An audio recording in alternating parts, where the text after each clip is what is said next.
ദിവ്യകാരുണ്യ ഈശോയെ ഹൃദയത്തിൽ അഗാധമായി സ്നേഹിച്ച് എപ്പോഴും ഇടവക സമൂഹത്തോടും കുടുംബത്തോടും ചേർന്ന് ജീവിച്ച് വിശുദ്ധിയിൽ വളർന്ന ഒരു യുവാവ്.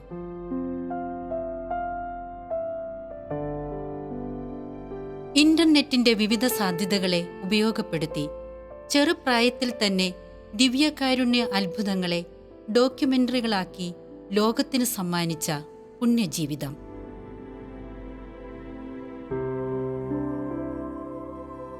ഒത്തിരി പ്രത്യേകതകൾ ഒന്നും തന്നെ എടുത്തു പറയാനില്ലാത്ത ഒരു സാധാരണ വ്യക്തിത്വം. പക്ഷേ സ്വർഗത്തെ ലക്ഷ്യമാക്കി ജീവിക്കുന്നതിലെ അസാധാരണമായ ജാഗ്രത.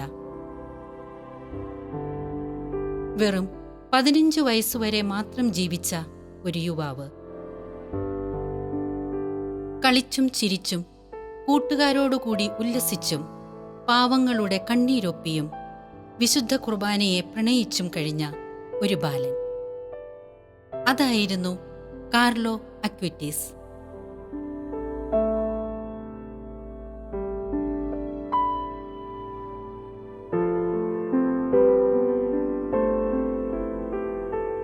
ഒരു നിമിഷം പോലും ഈശോയെ തന്റെ ജീവിതത്തിൽ നിന്നും മാറ്റി നിർത്താതെ ഈ നൂറ്റാണ്ടിൽ നമുക്കിടയിൽ ജീവിച്ച തികഞ്ഞ IT വിദഗ്ധനും നവയുഗത്തിലെ യുവജനങ്ങൾക്ക് മാതൃകയുമായ കാർലോ അക്വിറ്റീസ്.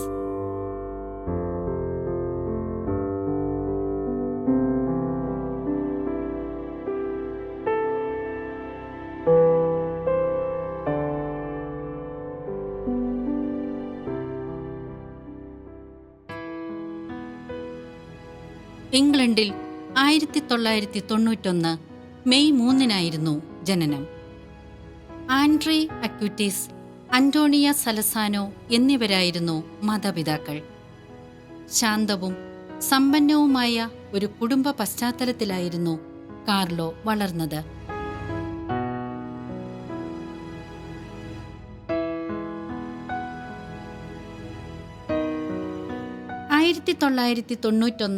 സെപ്റ്റംബറിൽ കാർലോയുടെ കുടുംബം ഇംഗ്ലണ്ടിൽ നിന്നും ഇറ്റലിയിലെ മിലാനിലേക്ക് താമസം മാറ്റി. മിലാനിലെ സാന്താ മരിയ സെഗരറ്റ ദേവാലയമായിരുന്നു ഇടവക ദേവാലയം. മിലാനിലെ മാർസലിൻ സന്യാസ സമൂഹം നടത്തിയിരുന്ന വിദ്യാലയത്തിൽ കാർലോ തന്റെ പ്രാഥമിക വിദ്യാഭ്യാസം നടത്തി. എല്ലാ സഹപാഠികളെ പോലെ കുസൃതിക്കുട്ടനായിരുന്നു കാർലോ. പാവങ്ങളോടുള്ള കരുണ കുഞ്ഞുനാൾ മുതൽ കാർലോയിൽ വളർന്നിരുന്നു. കമ്പ്യൂട്ടർ ഉപയോഗിക്കുവാനും വെബ്സൈറ്റ് നിർമ്മാണ രഹസ്യങ്ങൾ അറിയുന്നതിനും അപാരമായ കഴിവായിരുന്നു കാർലോയ്ക്ക് ഉണ്ടായിരുന്നത്.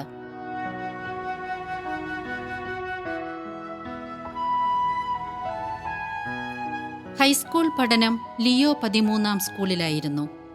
അധ്യാപകർക്കും കൂട്ടുകാർക്കും ഏറെ പ്രിയപ്പെട്ടവനായിരുന്നു കാർലോ. ഈശോയുടെ സ്നേഹത്തെക്കുറിച്ച് മാത്രമാണ് അവൻ കൂട്ടുകാരോട് കൂടുതൽ സമയവും സംസാരിച്ചിരുന്നത്.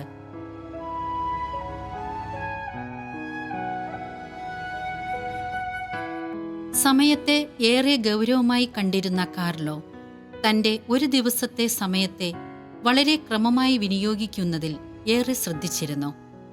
കാർട്ടൂൺ, സിനിമകൾ, കമ്പ്യൂട്ടർ ഗെയിമുകൾ എന്നിവ കാർലോയുടെ പ്രധാനപ്പെട്ട വിനോദങ്ങളായിരുന്നു.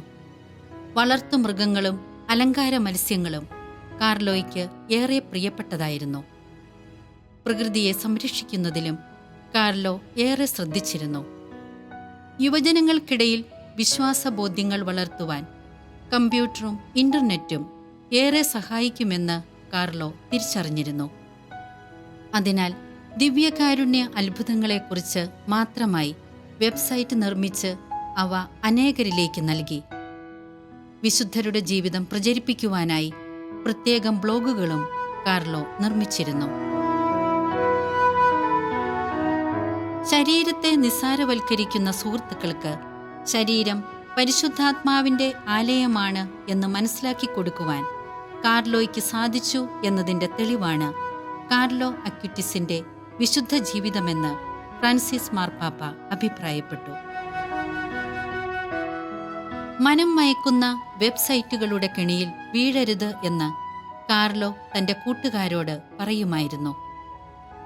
ഇച്ഛാശക്തിയുടെ ഉപയോഗത്തെക്കുറിച്ച് നാം ക്രിസ്തുവിൽ നിന്ന് പഠിക്കണമെന്നും കാർലോ പറയുമായിരുന്നു.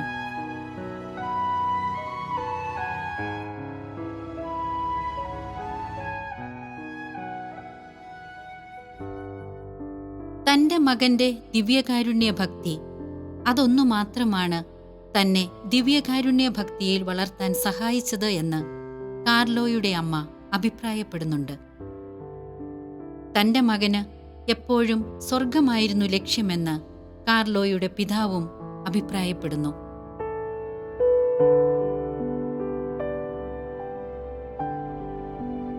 വലിയ സമ്പന്ന കുടുംബമായിരുന്നുവെങ്കിലും പാവങ്ങളെ കരുതുന്നതിലും സഹായിക്കുന്നതിലും കാർലോ ഏറെ ശ്രദ്ധിച്ചിരുന്നു.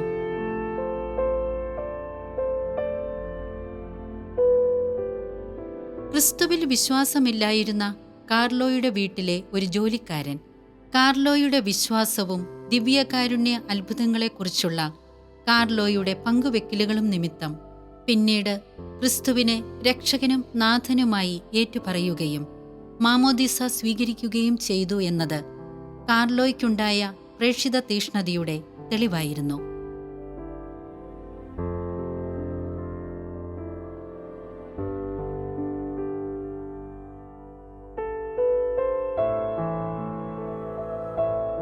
ദിവ്യകാരുണ്യത്തെ സ്വർഗത്തിലേക്കുള്ള ഹൈവേ എന്നാണ് കാർലോ ചിന്തിച്ചിരുന്നത്. നാം കൂടുതൽ കൂടുതൽ ഈശോയെ സ്വീകരിക്കുമ്പോൾ നാം ഈശോയെ പോലെയായി മാറും എന്ന് കാർലോ തന്റെ ഡയറിയിൽ കുറിച്ചുവെച്ചിരുന്നു. ദിവ്യകാരുണ്യ ഈശോ മാത്രമായിരുന്നു കാർലോയുടെ ബലവും ശക്തിയുമെന്ന് ആ ജീവിതത്തെ അടുത്തറിയുമ്പോൾ നമുക്ക് മനസ്സിലാവും.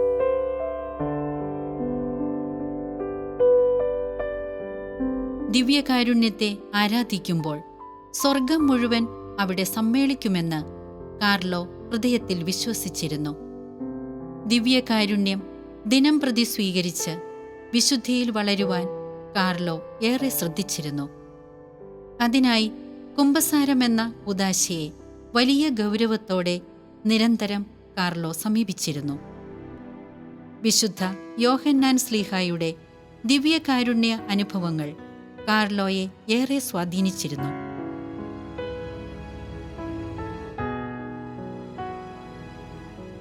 ദിവ്യകാരുണ്യ അത്ഭുതങ്ങളിൽ പ്രാധാന്യം അർഹിക്കുന്ന ലാൻസിയാനോയിലെ അത്ഭുതത്തിൽ വെളിപ്പെട്ട തിരുരക്തം ടൂറിനിലെ തിരുക്കച്ചയിലെ തിരുരക്തത്തിന് സമമാണെന്ന് ശാസ്ത്രീയമായി തെളിയിക്കപ്പെട്ടതറിഞ്ഞ് ലാൻസിയാനോ സന്ദർശിക്കുകയും ഈ അത്ഭുതത്തിന്റെ മഹത്വം തന്റെ കൂട്ടുകാരെ കാർലോ വളരെ ഗൗരവപൂർവ്വം അറിയിക്കുകയും ചെയ്തു. അസീസിയിലെ വിശുദ്ധ ഫ്രാൻസിസിന്റെ ജീവിതവും വിശുദ്ധ അന്തോനീസിന്റെ ജീവിതവും കാർലോയെ ഏറെ സ്വാധീനിച്ചിരുന്നു. അസീസിയിലും പാതുവായിലും ഇടയ്ക്കിടെ സന്ദർശനം നടത്തി പ്രാർത്ഥിച്ചിരുന്നു. ശുദ്ധീകരണ സ്ഥലത്തിലെ ആത്മാക്കൾക്കായുള്ള പ്രാർത്ഥനകൾ കാർലോ നിരന്തരം ധ്യാനിച്ചു പ്രാർത്ഥിച്ചിരുന്നു. അസീസിയിലെ ബസിലിക്കയിൽ പതിവായി ദിവ്യബലിയിൽ പങ്കെടുക്കുന്ന കാർലോയെക്കുറിച്ച് മാലാഖ കുഞ്ഞ് എന്ന് അനേകർ സാക്ഷ്യപ്പെടുത്തിയിരുന്നു. ജപമാല ഭക്തിയിൽ വളരെ ആഴപ്പെട്ട വ്യക്തിയായിരുന്നു കാർലോ. ദിവ്യബലി അർപ്പണത്തിനു മുൻപ് ജപമാല ചൊല്ലുന്ന ശീലം കാർലോ മുടക്കിയിരുന്നില്ല. വിശുദ്ധ കുർബാനയ്ക്ക് ശേഷം ഏറെ നേരം ദിവ്യകാരുണ്യനാഥനെ ആരാധിക്കുവാനായി ഇടവക ദേവാലയത്തിൽ സമയം ചിലവഴിക്കുകയും ചെയ്തിരുന്നു.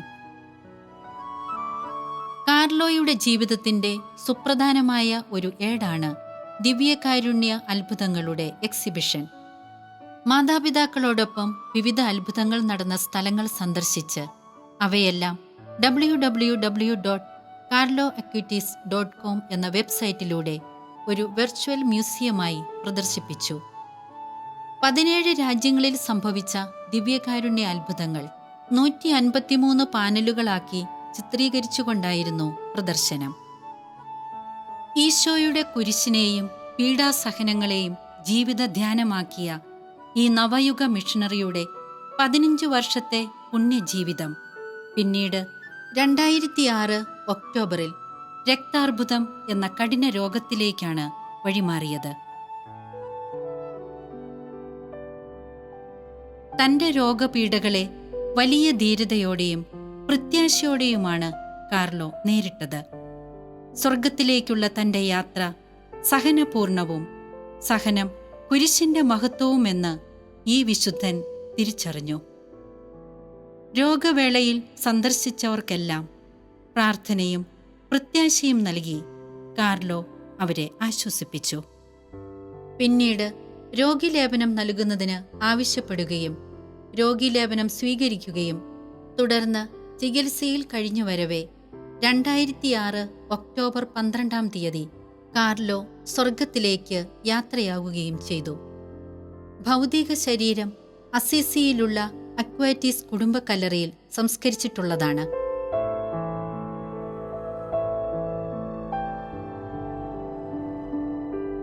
മരണശേഷം ധാരാളം ജനങ്ങൾ ഈ കൊച്ചു ബാലന്റെ കബറിടത്തിങ്കൽ പ്രാർത്ഥിക്കുവാനായി സന്ദർശിക്കുമായിരുന്നു. അത്ഭുതങ്ങളുടെ പെരുമഴ തന്നെ ദൈവം വർഷിച്ചു. തൽഫലമായി 13 മെയ് 2013 കാർലോ അക്വിറ്റിസിനെ അസീസി രൂപത ദൈവദാസനായി പ്രഖ്യാപിച്ചു. 2016 നവംബർ 24 ധന്യനായി. 2020 ഫെബ്രുവരി 21 ബ്രസീലിൽ പാൻക്രിയാസിന് രോഗം ബാധിച്ച ഒരാളുടെ അസുഖം കാർലോയുടെ മധ്യസ്ഥത്താൽ ഭേദമായ അത്ഭുതം പരിശുദ്ധ പിതാവ് അംഗീകരിച്ചു. വിശ്വാസികളുടെ പൊതുവണക്കത്തിന്റെ സൗകര്യാർത്ഥം 2019 കാർലോ അക്വിറ്റിസിന്റെ ഭൗതിക ശരീരം കല്ലറയിൽ നിന്നും ദേവാലയത്തിലേക്ക് മാറ്റി ക്രമീകരിച്ചു. അനേകർ കമ്പ്യൂട്ടർ രംഗത്തെ പ്രതിഭാശാലിയായ ഈ പുണ്യാത്മാവിന്റെ കബറിടം സന്ദർശിച്ച് ഈ വിശ്വാസ ജീവിതത്തെ ധ്യാനിക്കുകയും പ്രാർത്ഥിക്കുകയും ചെയ്യുന്നു.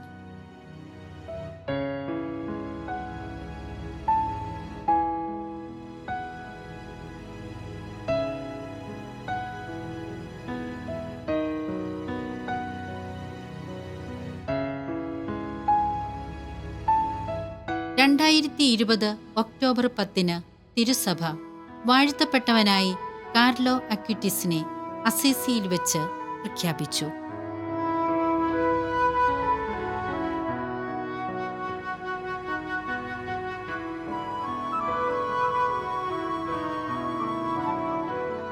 കാർലോ അക്വിറ്റിസിന്റെ ജീവിതം മുഴുവനും ക്രിസ്തീയ മൂല്യങ്ങളുടെ ഭണ്ഡാരമാണ്.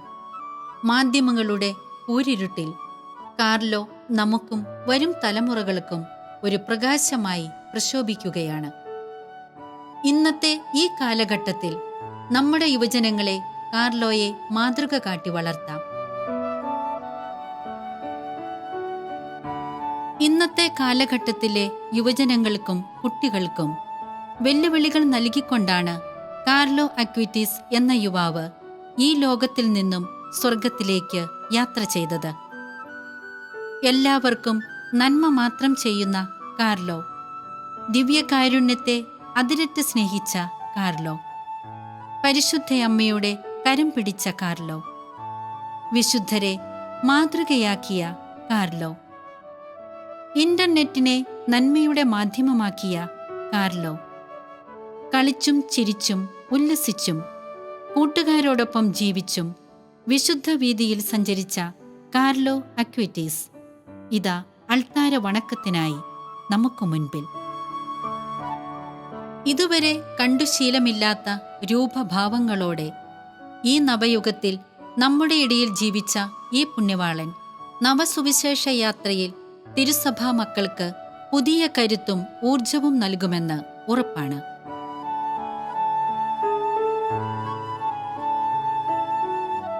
സൈബർ ലോകത്തിന്റെ സാധ്യതകളെ ദൈവരാജ്യ വേലയ്ക്കായി മാറ്റിയ ഈ പുണ്യാത്മാവ് നവയുഗ മാധ്യമ ലോകത്തിൽ തിരുസഭയുടെ മുഖമായി പ്രശോഭിക്കുന്നു എന്നതും നമുക്ക് അഭിമാനകരമാണ്. ആർക്കും വിശുദ്ധരാകാം എന്ന സ്വർഗീയ നിയമം ഇതാ കാർലോ അക്വിറ്റിസ് എന്ന ഈ ബാലന്റെ ജീവിതത്തിലൂടെ സ്വർഗം അടിവരയിട്ട് നമ്മോട് സംസാരിക്കുന്നു.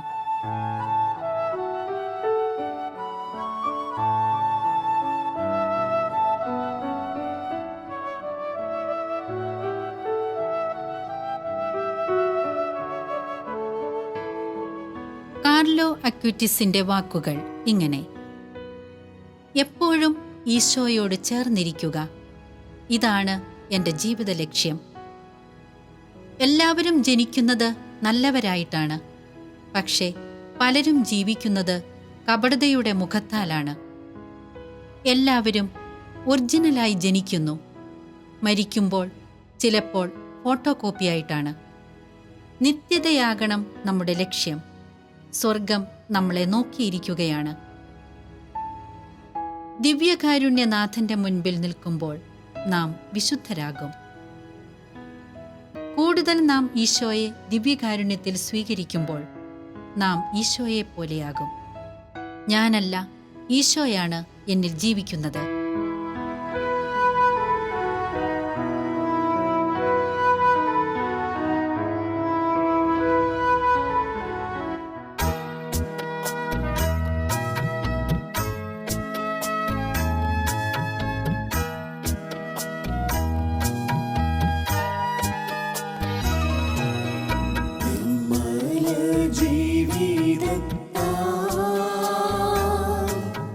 വിശ്വാസ സാക്ഷിയാകും